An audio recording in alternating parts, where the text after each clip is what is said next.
Selling your Dyna for a lowrider ST? Let's talk about it.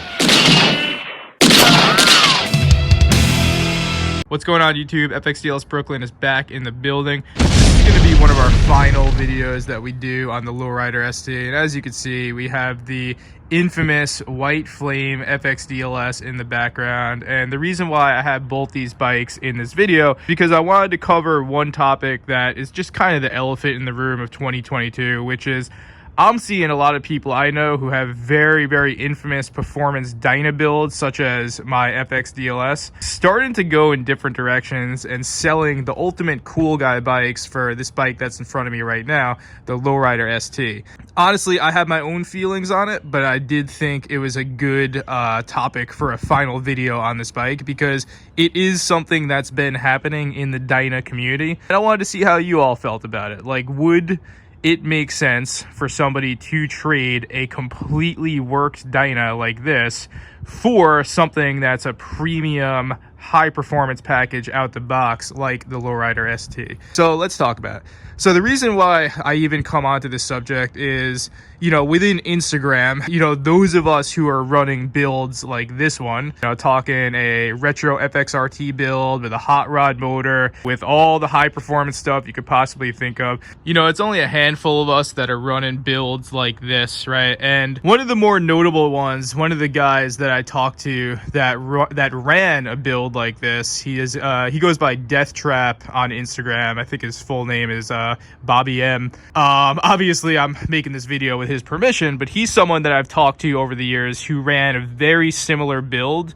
to my FXDLS, right? I'm pretty sure he had like a late year FXDB and he did all the damn things. You know, he did the high performance everything. He actually had the same motor, a 124. He had the FXRT and he also had the lowers, right? So my build and his build were pretty neck and neck, and he was someone I talked to, especially when I was going through the motions with the motor work. I also really enjoy following him because he put up a post about a year ago where for his son's 18th birthday, he got his son one of the anniversary FXDXs, like the ultimate cool guy bike. So it was like the dad of the year on Instagram. So yeah, he's one person that I talked to in regards to performance Dyna, and he sent me a picture about a week ago of the lowrider ST Diablo side by side by a standard lowrider S. And he had told me that he had not only sold his performance Dyna, but he had also sold his son's, obviously his son agreed to this, his son's FXDX for, again, a lowrider ST as well as a stock lowrider S. He originally told me that, and I was like, dude, that's insane. I would never sell... Obviously, I would never sell my FXDLS for anything. That's not happening. I wouldn't sell my FXDX either. So I was like, dude, I think... you know, honestly, I think he kind of made a mistake.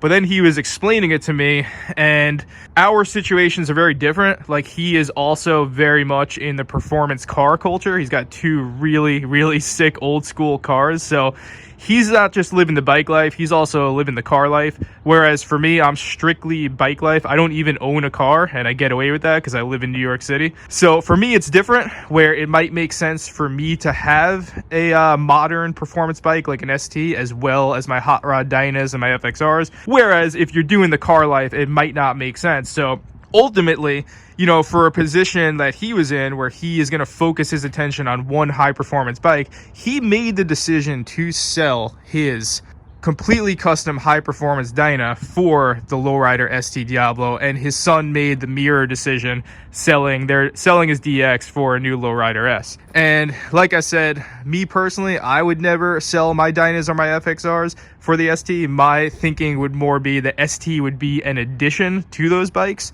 But I just wanted to put that story out there just because I thought it was really interesting, and he's not the only person that I've seen make that decision.